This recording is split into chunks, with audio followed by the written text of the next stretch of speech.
Uh, yeah. Being smart and productive.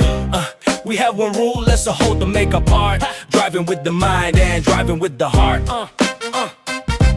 Yeah. Drive mine. Yeah.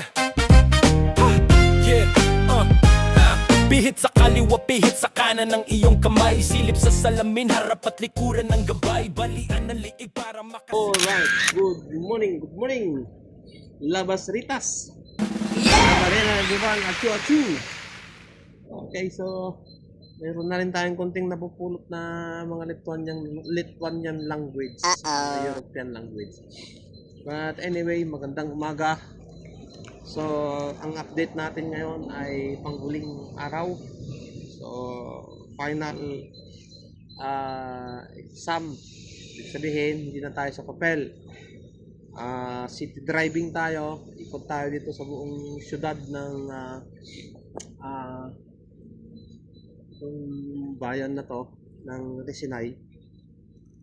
At of course, yung ating backing doon sa yard na number 1 na kailangan nating pusayan kasi yun ang magdidesisyon sa ating approval ng Code 95 at saka taco card. So, yun lang naman yung paraan para magkaroon tayo ng lisensya. Kasi alam natin, din sa Pilipinas, mayroon tayong code 1238, okay na. O CE code. Pero dito, napakaraming kailangan na lisensya. Okay? So, driver's license sa Pilipinas. Then, international driver's license. Pangatlo, meron kang code 95. Certificate and of course, card. Taco card. Okay? Yun yung mga record ng iyong biyahe. Kaya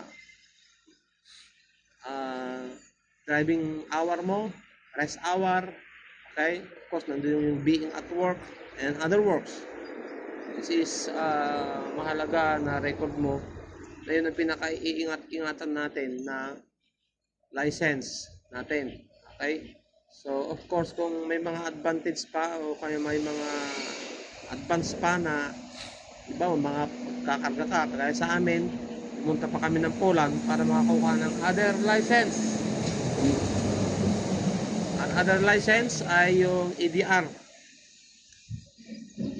na permit para kapagkarga tayo ng mga dangerous goods. Pero under packing lang o package. Hindi tayo pwede doon sa